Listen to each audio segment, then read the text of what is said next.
I was sitting in the third row of Crestmont University's graduation hall when the dean stepped up to the microphone and said my name. Not my sister's. And I watched my father's face go from proud and glowing to something I had never seen on him before, absolute speechless shock. He had driven 4 hours to watch his favorite daughter cross that stage. He had no idea I would be the one standing at the podium. But I'm getting ahead of myself. Because before I tell you about that morning, I need to take you back to the night my family made a decision that changed the entire direction of my life.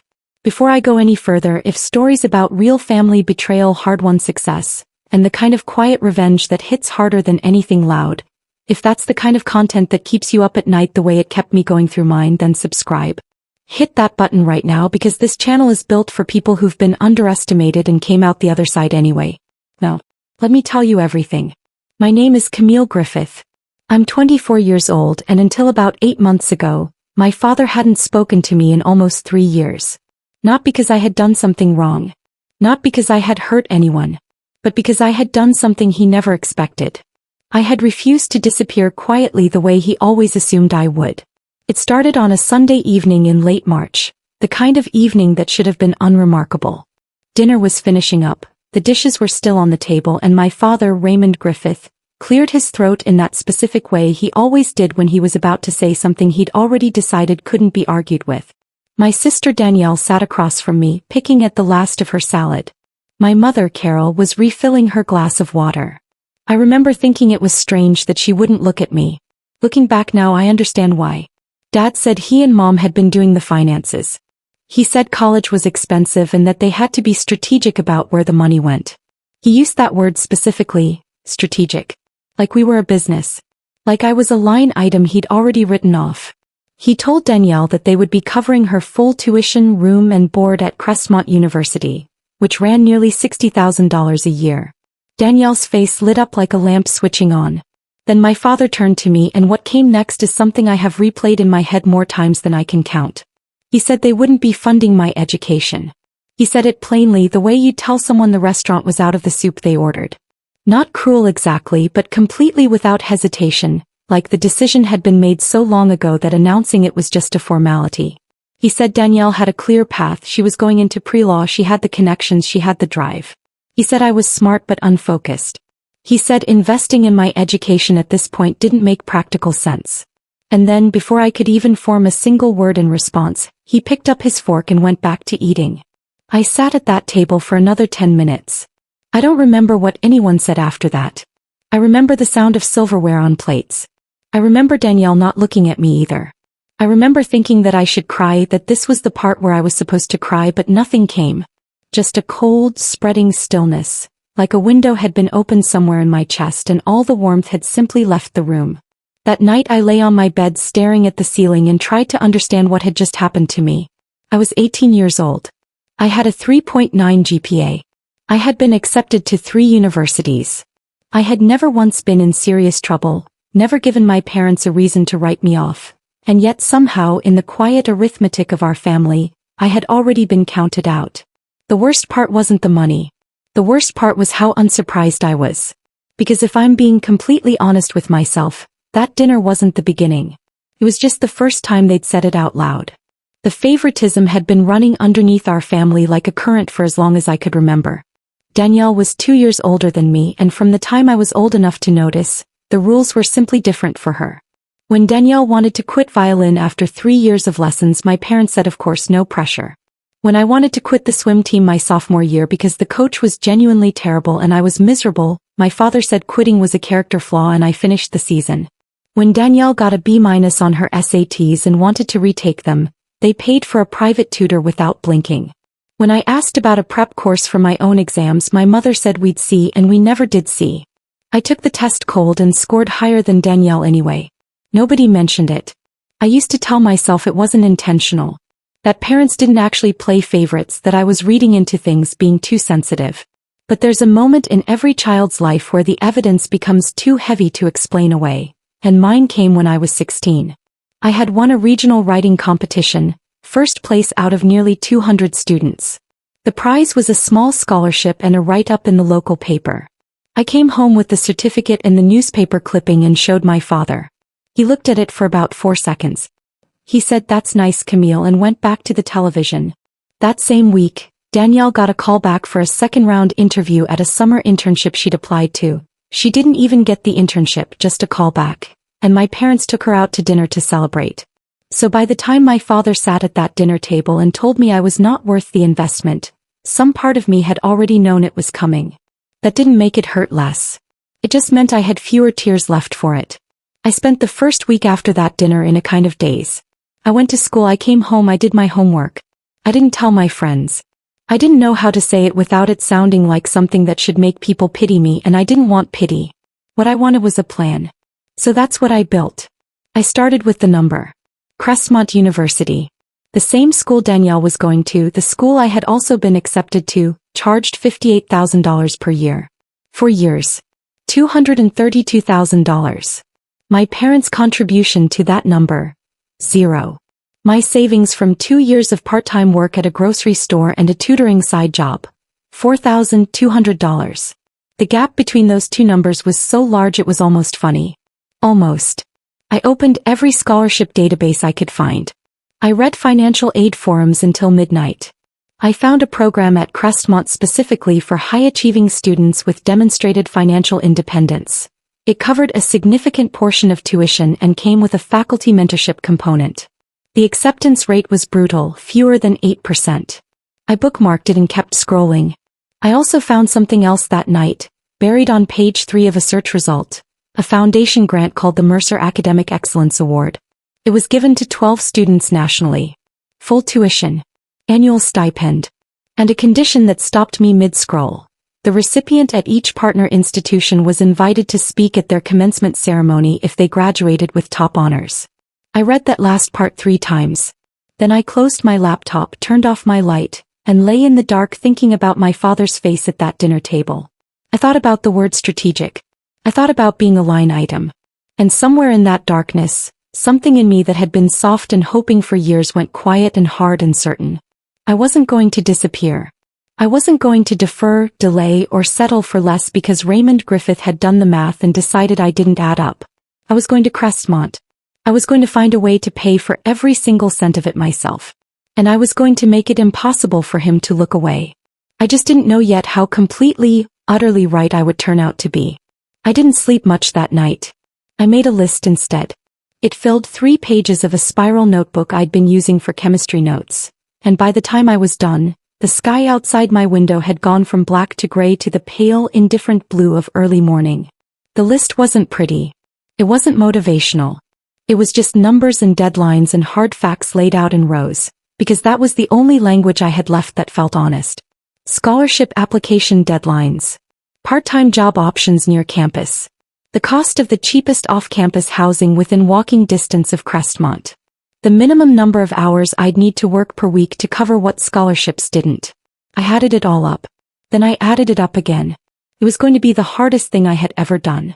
I decided that was fine. Hard had never stopped me before. The only difference now was that I was doing it completely alone, and for the first time in my life I realized that might actually be an advantage. Nobody's expectations to manage. Nobody's approval to chase. Just the work and the goal and the distance between them. I closed the notebook. I got up. I got ready for school. And I never once asked my parents for a single dollar. The summer before college was the loneliest I had ever felt, and I had felt lonely in that house for a long time. Danielle was celebrating. There's really no other word for it. My parents had booked her a trip to visit the Crestmont campus in June. A proper tour with a hotel stay and dinners out, the kind of thing families do when they're excited about something. I wasn't invited. I told myself it didn't matter because I had already memorized the campus map on my own, and I didn't need a guided tour to find my way around. But the night they left, I stood in the kitchen eating cereal for dinner and listened to the silence of an empty house and thought, this is what it feels like to be an afterthought in your own family. I finished the cereal. I washed the bowl. I went back to my scholarship applications. I had 6 of them in progress at the same time. Each one required essays, transcripts, recommendation letters, and financial documentation proving I was funding my own education independently. That last part was actually the easiest to prove, because my parents had been thoughtful enough to put nothing in writing about refusing to pay for my college. So I drafted a letter myself, A simple, factual statement of financial independence, had it notarized and attached it to every single application. If they wanted to treat me like I was on my own, I was going to use that as the foundation I built on. The Crestmont Merit Scholarship for financially independent students required a personal essay of no fewer than 1,000 words on the subject of resilience. I wrote 4 drafts. The first 3 were too angry. Not obviously angry, not ranting, but underneath the sentences there was something sharp and bitter that I could feel when I read them back, like a splinter you can't quite see but know is there. The 4th draft was different. I wrote about the swim team. I wrote about finishing a season I hated because I'd been told quitting was weakness, and about realizing years later that what I'd actually learned wasn't endurance. It was the difference between surviving something and choosing something. I submitted that one. 3 weeks later, I received a conditional acceptance into the program, pending my first semester GPA. The scholarship covered 40% of my tuition. It was the first real breath I had taken in months. I arrived at Crestmont on a Wednesday in late August with 2 suitcases, a backpack and $4,000 in a checking account I had opened myself at 17 with my grocery store paychecks. My parents helped Danielle move in the weekend before. I know because she posted photos. Matching luggage, her bedroom door propped open to show a room that already looked lived in and comfortable, my mother hanging curtains, my father assembling a desk chair with his sleeves rolled up, everyone laughing at something out of frame. I screenshot the photo and deleted it the same day. I don't know why I screenshot it. Maybe I just wanted proof that it happened, that I hadn't imagined the shape of the thing I was living inside. My room was in a shared house 6 blocks from campus. 4 other students, 1 bathroom, a kitchen where nothing matched, and a landlord named Mr. Petrakis who communicated exclusively through handwritten notes left on the refrigerator. The room itself was barely large enough for a twin bed and a desk pushed side by side, and the window faced a concrete retaining wall, so the light was gray from morning to evening. I put a plant on the windowsill anyway. A small succulent I bought at the grocery store for $2. I told myself if I could keep it alive, I could keep anything alive. I had mapped out my finances before the first week of classes. The Crestmont Merit Scholarship covered 40% of tuition. A separate need-based grant I'd applied for through the state covered another 15%. That left 45% unaccounted for, which came to just over $26,000 for the year when you added housing and food. I had jobs lined up before I even unpacked. Monday, Wednesday, and Friday mornings I worked the opening shift at a coffee cart inside the main academic building, 5:30 to 8:30, before my first class at 9. Tuesday and Thursday evenings I tutored undergraduate students in English composition through the university's peer support program, $12 an hour, usually 3 or 4 students a week. Weekends I picked up whatever I could find, campus event setup, library shelving, one memorably strange Saturday helping a professor move boxes of archived journals from one building to another. I kept a running spreadsheet on my laptop. Every dollar earned, every dollar spent tracked to the cent. I couldn't afford to lose track, not even once. The Mercer Academic Excellence Award application was a different beast entirely. It wasn't just an essay. It was a portfolio, academic writing samples, a personal statement, 2 faculty recommendations, a project proposal outlining what you intended to contribute to your field of study within 10 years of graduation, and a preliminary interview conducted by phone with a panel from the foundation. I had until the end of my sophomore year to apply, which meant I had time, but only if I used it correctly. I started building the portfolio from day one. Every paper I wrote that first semester, I wrote as if someone important was reading it. Every class I took, I sat in the front third of the room and I paid attention the way you pay attention when you know the margin for error is 0. First semester grades came out in December. I had a 4.0. My conditional scholarship was made permanent. I didn't tell my parents. Not because I was planning some dramatic reveal. I wasn't, not yet. But because I genuinely didn't know how to have that conversation without it turning into something that would cost me more than it gave me. My mother called occasionally, the kind of calls that lasted 6 minutes and covered nothing of substance. How are you eating? Fine. Are you making friends? Yes. Good. She never asked about my grades. She never asked how I was paying for things.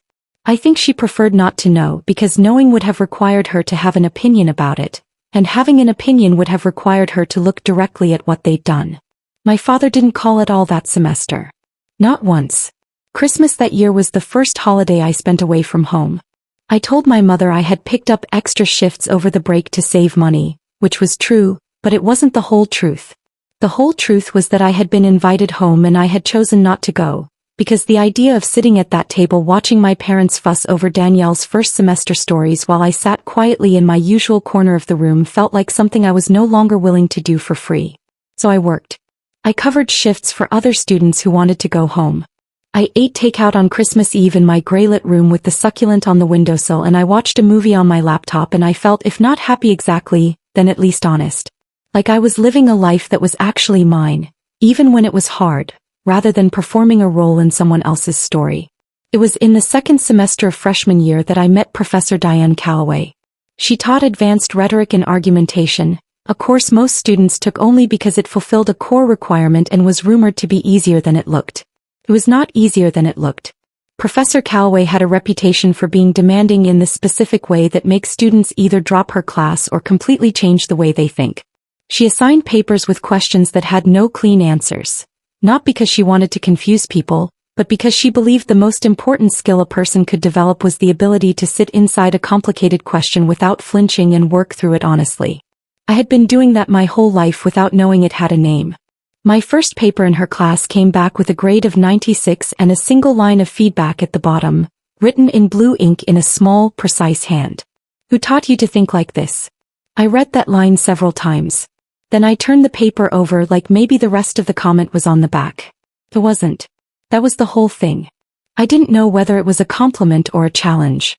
Turned out it was both. She stopped me after class the following week. Not in an alarming way, just a quiet, "Come see me a moment" as the other students filed out. I sat across from her desk while she finished making a note on something, and then she looked up and asked me directly what my plan was. I said I was undeclared but leaning toward communications. She looked at me the way people look at something that isn't quite what they expected. Then she said, "Have you thought about law?" I said I hadn't honestly. She said I should because the way I construct an argument is not something she sees often, and that it would be a waste to point it at something soft. I told her about the Mercer Award that afternoon. About the portfolio, the timeline, all of it. She listened without interrupting. When I finished, she said she'd like to be one of my recommenders. I said yes before I had finished processing the sentence. As I was leaving, she said one more thing. She said the students who make it here aren't always the ones who had the most support. Sometimes they're the ones who learned what they were made of precisely because they had none. I walked out into the sharp February cold and stood on the steps for a moment, and for the first time since arriving at Crestmont, I felt something solid settle inside me. Not relief. Not triumph. Just the quiet certainty that I was exactly where I was supposed to be, and that whatever came next I was built for it. Sophomore year arrived with a different kind of weight. Not heavier exactly, but more concentrated, like the pressure had stopped being spread out across everything and had found its precise location directly behind my sternum. I had survived freshman year intact. Grades, finances, sanity all still standing, but I knew sophomore year was where the Mercer portfolio had to start taking real shape. The foundation didn't accept applications from first-year students. That window had opened, and I had maybe 8 months before I needed to submit something that could hold up against candidates from universities with endowments bigger than some countries. I didn't let myself think about the odds. I had learned by then that odds were just someone else's math applied to your life, and other people had consistently underestimated my math. Professor Calloway had become something I hadn't expected and didn't quite have a word for. Not a friend exactly, because the dynamic was never quite that equal, but something warmer and more deliberate than mentor. She had a way of asking questions that felt less like teaching and more like excavation, like she was trying to locate something specific that she already believed was buried in there somewhere. She pushed me into the university's moot court program in October, something I had never considered and initially resisted. I told her I wasn't pre-law. She told me that was irrelevant. She said structured argumentation was a skill that belonged to everyone who intended to be taken seriously, and that I intended to be taken seriously whether I knew it yet or not. I joined the program. Within 6 weeks I was competing. By the end of the semester our 2-person team had placed second in the Regional Collegiate Invitational, and my argument on the final round had been the one the judges commented on by name in their written feedback. I didn't tell my family about any of it. It wasn't a conscious strategy at that point, the silence. It had just become the natural state of things. My mother's calls had slowed to once every 3 weeks, brief and surface level. My father's total call count since I had left for college remained at 0. Danielle and I existed in the same building occasionally. Crestmont was large but not so large that you never crossed paths. And when we did, the interactions were polite and strange, like running into someone you used to know in a language you've mostly forgotten. She asked once how I was doing for money. I told her I was fine. She nodded in a way that suggested she didn't want more detail than that, and I didn't offer any. What nobody in my family knew, what I hadn't told a single person except Professor Calloway, was that I had applied for a position as a research assistant in the university's legal studies department. It was a competitive paid role, 12 hours a week, assisting a professor named Dr. Osei with a book he was writing on landmark civil rights litigation. The pay was better than anything else I had found on campus, and more importantly, the work itself was exactly the kind of material I needed for the Mercer Portfolio's project proposal. I applied in September. I interviewed in October. By November I had the position. Dr. Osei was nothing like Professor Calloway.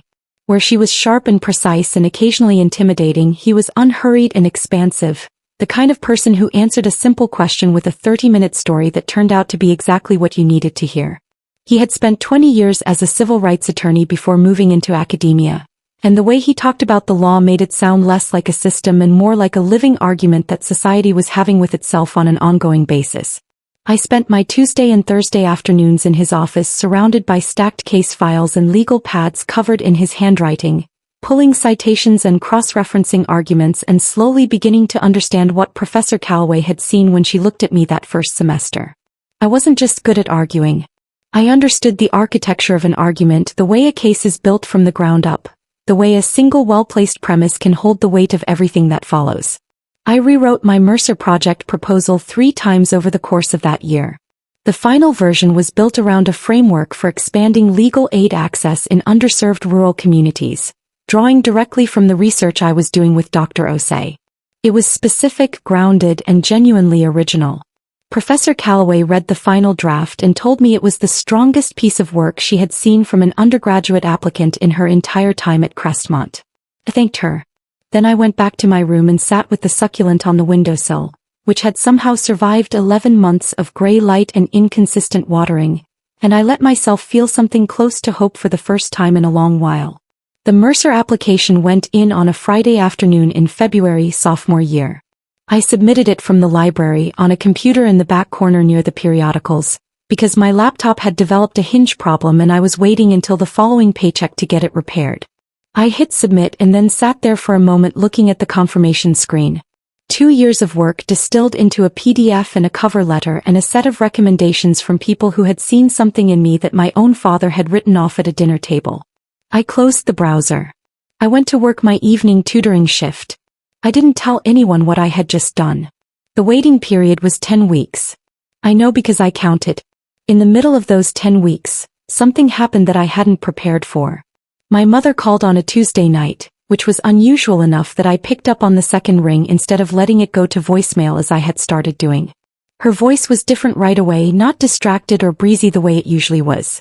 She sounded tired in a specific way, the kind of tired that has nothing to do with sleep. She said she wanted to talk, really talk, and that she had been thinking about some things. I sat down on my bed and waited. What she said was not an apology. I want to be clear about that. It was something more complicated and in some ways harder to process than a clean apology would have been. She said she knew things hadn't been equal when we were growing up.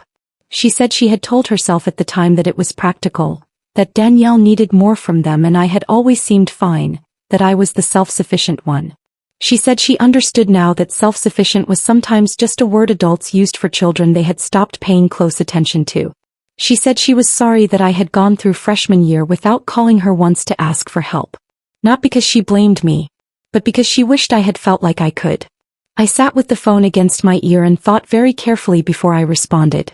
What I didn't say was that I hadn't called because I had known with absolute certainty that calling would have changed nothing except making me feel worse.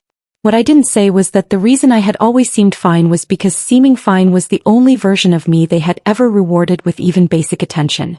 What I said instead was that I appreciated her saying that, and that I wasn't ready to have the larger conversation yet, but that I heard her. She said okay. We stayed on the line for another few minutes saying very little. When I hung up I realized my hand had been clenched the entire time. I didn't call her back that week. But I didn't delete the voicemail she left the next day either, which was something. The Mercer Foundation's response arrived not by email but by phone call, which I only found out later was what they did for finalists. I was in the middle of a tutoring session when my phone buzzed with an unknown number and I let it go to voicemail. I listened to the message in the hallway outside the tutoring room, standing under a flickering fluorescent light with my coat still half on. The caller identified herself as the coordinator for the Mercer Academic Excellence Award and said I had been selected as one of 30 finalists from a pool of over 300 applicants, and that the foundation would be in touch to schedule an in-person interview at their regional selection event in the city. 30 finalists. 12 awards. I stood under that flickering light for a long moment. Someone walked past me in the hallway and I didn't register them. I played the voicemail again just to make sure I had heard it correctly. Then I went back into the tutoring room, sat down across from a freshman who was struggling with thesis construction, and finished the session. I didn't tell him what had just happened. I didn't tell anyone that night. I just walked home in the cold with my head down and my hands in my pockets and let the number sit inside me like a coal, quiet and burning. 30 finalists. 12 awards.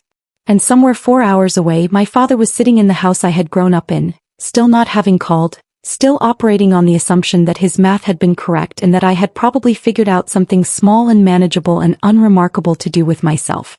I thought about that walk home for a long time afterward. Not because anything dramatic happened, but because it was the first moment I understood, truly understood all the way through, that the story was no longer about what had been done to me. It was about what I was doing. It had been for a long time. And the ending was not going to look like anything my father had imagined when he picked up his fork and went back to his dinner. I was going to make sure of that. The regional selection event for the Mercer Academic Excellence Award was held on a Saturday in March at a conference center downtown, 40 minutes from campus by bus.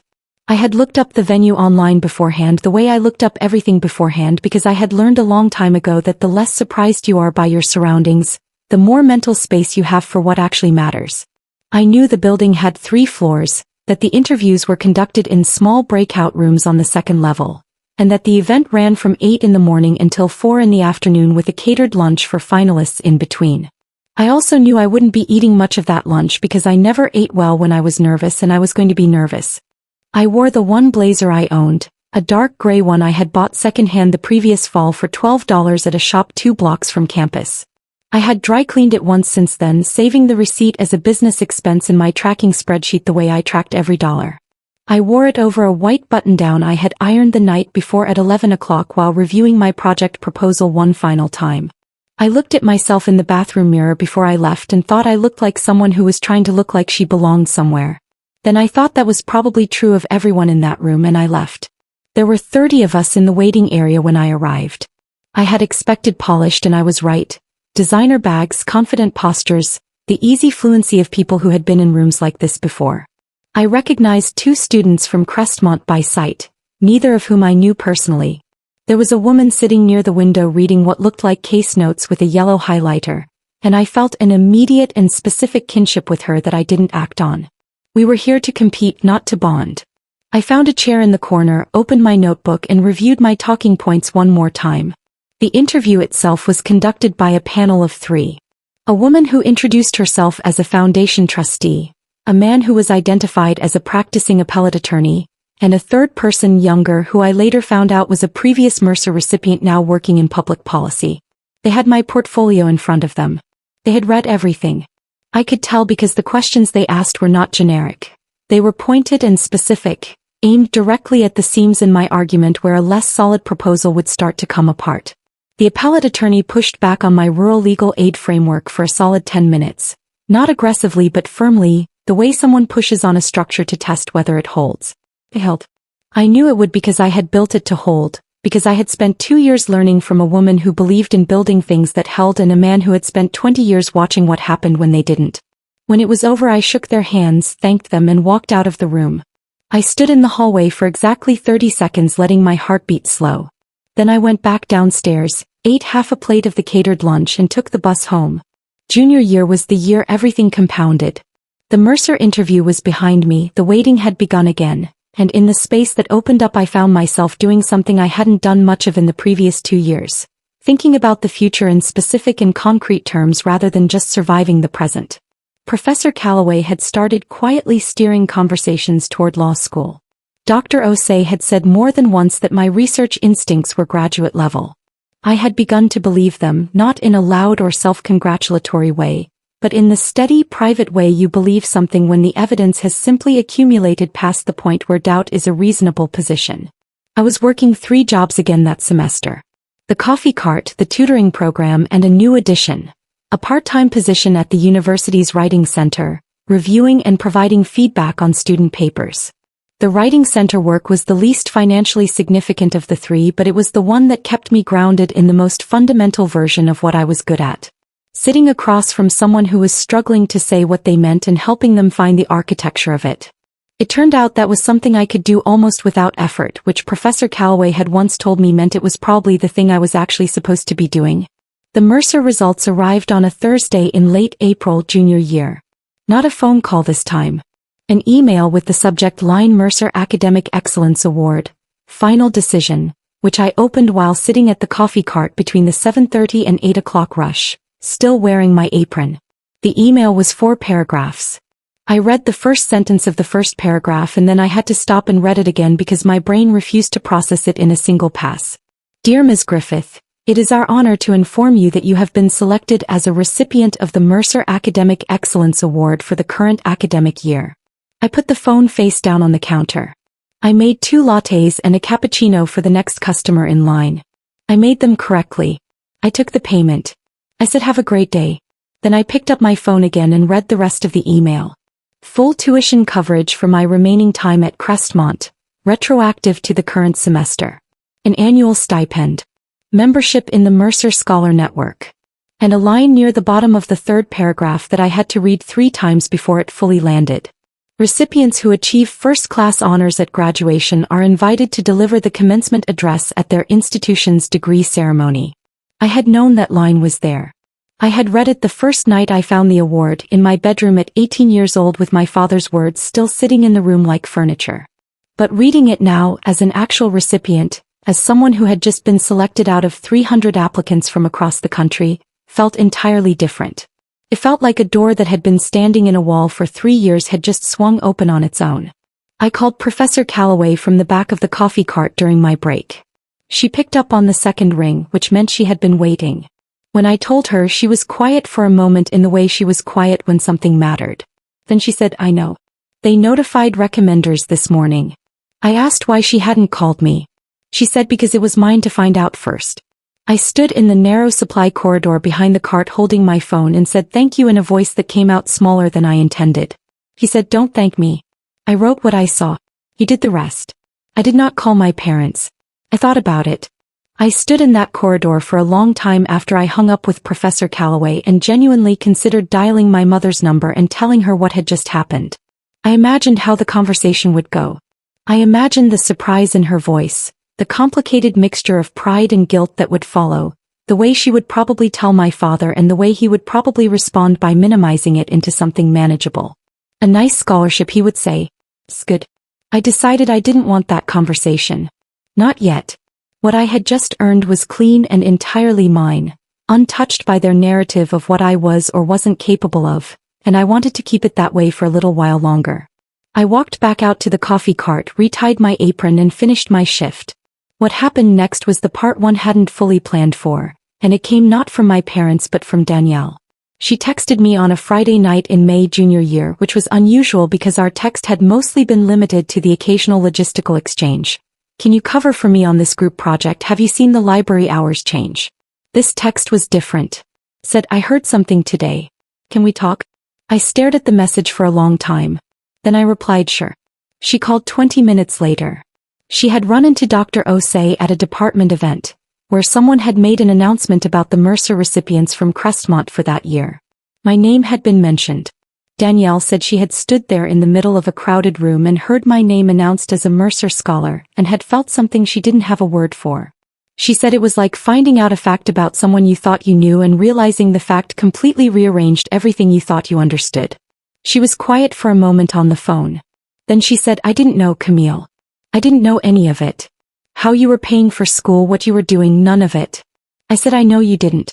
She said I should have asked. I said yes. He said she was sorry. I told her I heard her and that I wasn't ready for a larger conversation yet but that I appreciated her calling. After I hung up I sat with that for a while. Not with anger, not with satisfaction. Just with the strange and specific sensation of being seen by someone in my family for the first time, even if it was imperfect and 3 years too late. It didn't fix anything. But it was the first honest exchange I had ever had with my sister, and I found that I valued it in spite of everything. Somewhere across town my father still didn't know. That was about to change. The commencement address had become real in a way it hadn't been before. In the spring of junior year it had been a possibility, a condition attached to an outcome that hadn't fully arrived yet. Now it was a scheduled event on the university calendar. Dean Patricia Harlow had called me personally in September to confirm my participation. A brief, warm call in which she told me she had read my Mercer portfolio and that the faculty selection committee was unanimous. She said the address was mine to shape entirely, that they trusted me with it, and that the only formal requirement was that it run no longer than 12 minutes. I thanked her and hung up and sat with that for a while. 12 minutes. Everything I had to say, everything the last 4 years had built toward, would need to fit inside 12 minutes. I started writing that same evening. What I did not do was tell my parents about any of it. Danielle knew. After our phone call in May she and I had started talking more regularly. Not deeply, not without awkwardness but honestly, which was more than we had ever managed before. She knew about the Mercer Award, about the stipend, about the writing center job and the tutoring and the coffee cart and the second-hand blazer I had worn to the interview. She knew about Professor Calloway. She knew, in other words, the actual shape of the 4 years our parents had decided I should figure out on my own. And she had, to her credit, not tried to explain it away or soften it. She had just listened and said, "I'm sorry I didn't know." I had told her that wasn't entirely her fault. It was the first generous thing I had said to anyone in my family in a long time and I meant it. But I had asked her specifically not to tell our parents about the commencement address. She had been quiet for a moment when I asked. Then she said, "I want to understand why though." I told her that I wasn't doing this for impact or performance. I wasn't engineering a moment. But I had earned the right to tell my own story on my own terms, and I wanted the first time my father heard my name called in that auditorium to be exactly that. The first time. Unrehearsed, unfiltered, with no prior conversation to soften the edges. She said, "You know he's going to be there." I said, "I know." She said, "And you're okay with that?" I said, "More than okay." She kept her word. I know because Danielle is, whatever else she is, someone who keeps her word once she gives it. She told me this later, after everything, that she had sat across from our parents at dinner in October and listened to my father talk about graduation weekend and Danielle's plans and where they would eat and what time the ceremony started, and she had said nothing about me. She said it was one of the harder things she had done. I told her I appreciated that more than she knew. The address itself went through 11 drafts. I have them all saved, numbered, in a folder on my laptop. The first draft was too formal, the kind of thing that sounded like a speech and not like a person. The second was too raw, the kind of thing that would make people uncomfortable in a way that served my feelings more than anyone else's. Drafts 3 through 7 were a process of finding the voice that was actually mine. Direct, specific, honest without being self-indulgent. Professor Calloway read draft 8 and said it was close but that the ending was doing something dishonest, that I was pulling the punch because I was afraid of how it would land. He was right. Draft 9 had the real ending. I read it back to myself in my apartment at midnight and felt something I can only describe as recognition, like meeting a version of myself that had been waiting to exist. I sent draft 10 to Professor Calloway and Dr. Osei for final review. They each came back with minor notes, mostly structural. Draft 11 was the one I would deliver. I printed it out, read it aloud 4 times to get the timing right, and landed consistently at 11 minutes and 40 seconds. Then I put it in the top drawer of my desk and didn't read it again until the morning of graduation. In the weeks before the ceremony, something shifted in the atmosphere around me in a way I hadn't anticipated. Word travels on a university campus in specific and unpredictable ways, and by late April it had traveled to the right people. 2 of my former tutoring students stopped me on the quad to say they had heard I was giving the address and that they were coming. A professor from the legal studies department whose seminar I had taken junior year sent me an email that simply said, "Well deserved." The woman from the Mercer interview waiting room, the one with the yellow highlighter, turned out to be a Crestmont student named Priya who had not received the award and had, apparently, been following my academic career with something between admiration and healthy competitive irritation. She found me in the library in April and told me directly that my project proposal had been the strongest one in the room and that she wanted to buy me coffee and ask me about it. I said yes. We sat in the campus cafe for 2 hours. By the end of it she had become, improbably, the closest thing to a real friend I had made in 4 years at Crestmont. She said, "You're a strange person to get to know this late." I said, "Better late than not at all." 3 days before graduation my father called. I want to be precise about how I felt when I saw his name on my screen. Not triumphant. Not anxious. Not the particular cold dread I had spent years associating with the possibility of that conversation.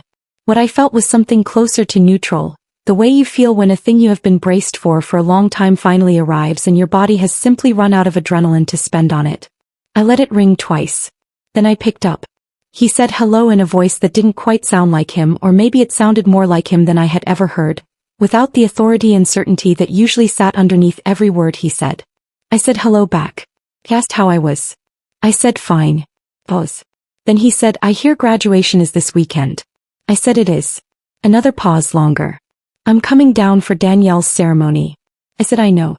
He said, "I thought maybe we could have dinner, the family, after the ceremony." I said I had plans after the ceremony. He said I see. And then, after a silence that lasted long enough that I checked the screen to make sure the call hadn't dropped, he said, "Your mother told me you've been doing well at Crestmont." I said yes. He said, "I'm glad to hear that, Francis."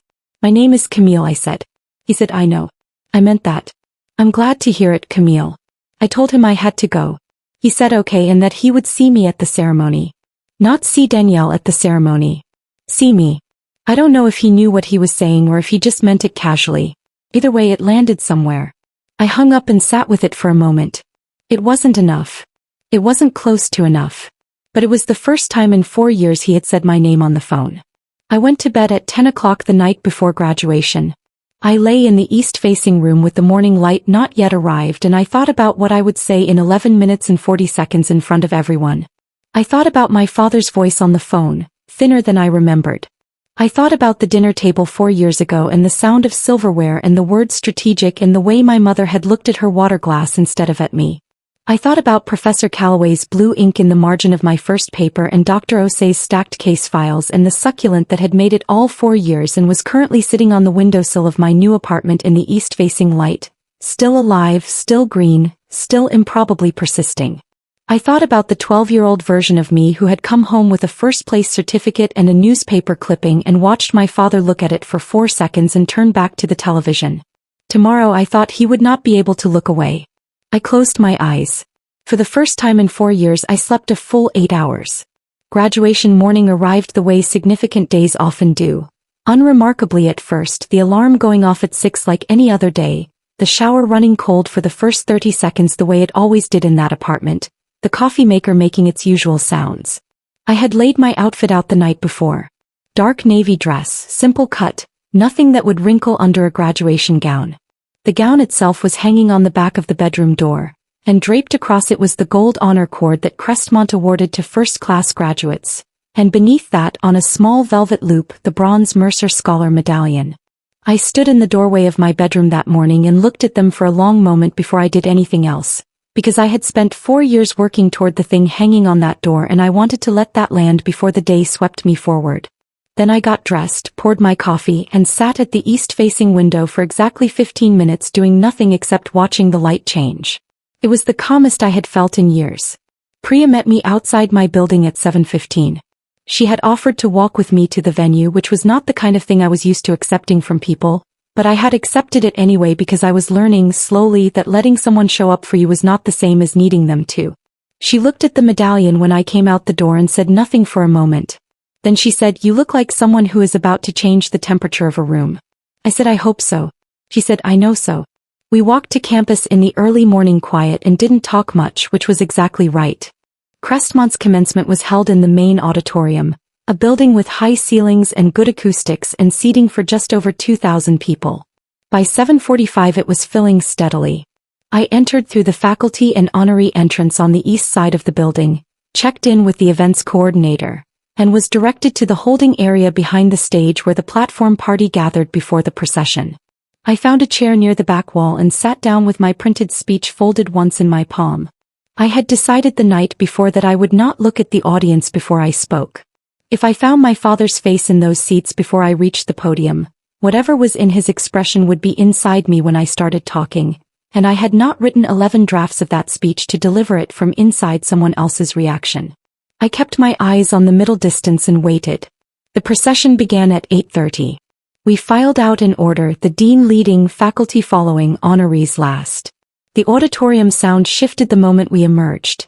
The murmur of 2,000 people settling into attention, the particular quality of a large crowd going quiet together.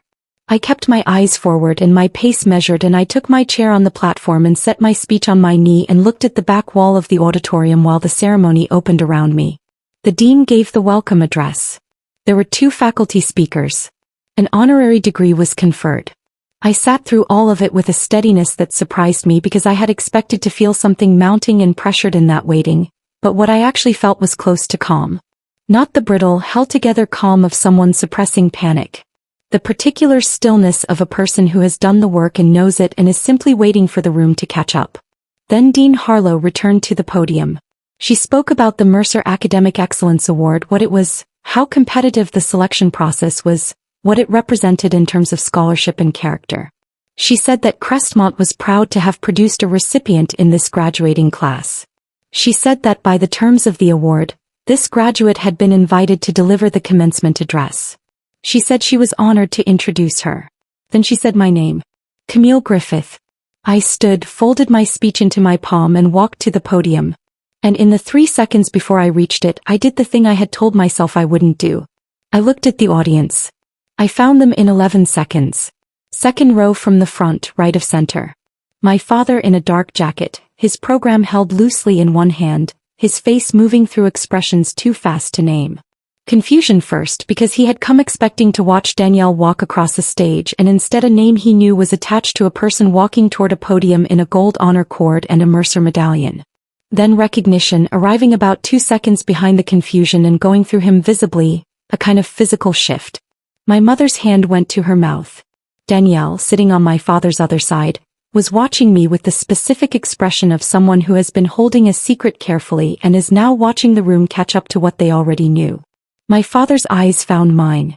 I held them for exactly 1 second. Then I looked at the rest of the room and I began. I said that 4 years ago I had been told that investing in my education didn't make practical sense. I said it plainly without any lift or drama in my voice, because the sentence itself carried everything that performance would have cheapened. I said that the person who told me that was not wrong about the investment. They were wrong about the return.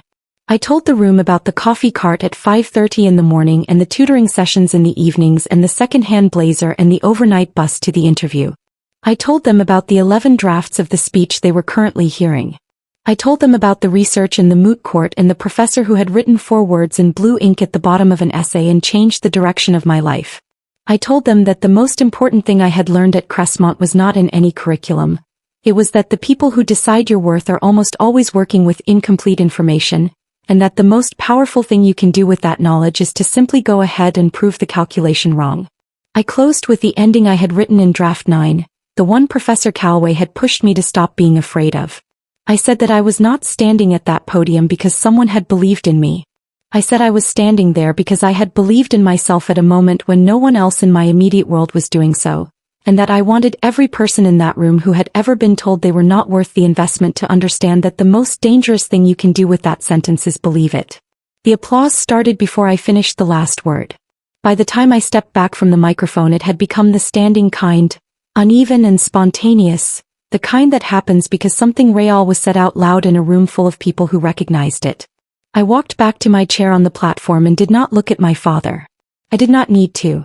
I was standing near the courtyard doors when he reached me. He came alone. My mother stopped a few feet behind him as if unsure of the geography of the moment. He looked older than he had at the dinner table 4 years ago, or maybe I was just seeing him more clearly now. He stopped about 3 feet away and looked at me the way people look at something they are trying to memorize. He said, "I heard what you said up there." I said, "I know." He said, "I didn't come here expecting that." I said, "I know that too." A long pause. The courtyard filled with families and noise and celebration all around us, and in the middle of it we stood in a small quiet that felt entirely separate from everything else. He looked at the medallion on my chest. Then he looked back at my face. He said, "I was wrong about you. Not I'm sorry. Not I didn't mean it. Just that. I was wrong about you." 5 words, undecorated and plain, and somehow that plainness made them heavier than anything more elaborate would have been. I stood with them for a moment. Then I said, "Yes. You were." He nodded like someone accepting a verdict they had earned. My mother came to stand beside him, eyes red, not speaking. Danielle was a few feet behind them, watching. I told my father I wasn't ready to pretend everything was resolved, that what he had said at that table had cost me more than he would probably ever fully understand, and that I needed him to sit with that rather than rush past it toward something more comfortable. He said, "Okay. Just okay." No argument, no deflection, no qualification. And for the first time in my life, 2 letters from my father felt like enough to go on. I said I had to find Professor Calloway before she left. He said, "Of course." I started to walk away. Then I stopped and turned back because there was one thing I hadn't planned to say and said anyway. I said I kept the succulent alive. For years. He had no idea what that meant. But I did. And I turned and walked into the rest of my life. I remember very little of the formal reception that followed. I remember the dean shaking my hand and saying something warm that I processed about 3 seconds after she said it. I remember Priya appearing through the crowd and hugging me without words for a long moment, which was exactly right. I remember Professor Calloway near the exit, arms folded, watching the room with an expression I had never seen on her before. Something private and satisfied, the kind of look that belongs only to the people who know the full story and understand the distance traveled. She caught my eye from across the room and gave me a single nod. That was enough. That was everything. If this story made you feel something, don't just scroll away. There are so many stories out there that never get told, and here on Confira Stories we bring them to life. So if you enjoy emotional, real-life drama like this, take a second to subscribe and be part of the journey. And if you've ever been in a situation like this, or have a story of your own, share it in the comments. I read them. Thanks for watching, and I'll see you in the next story.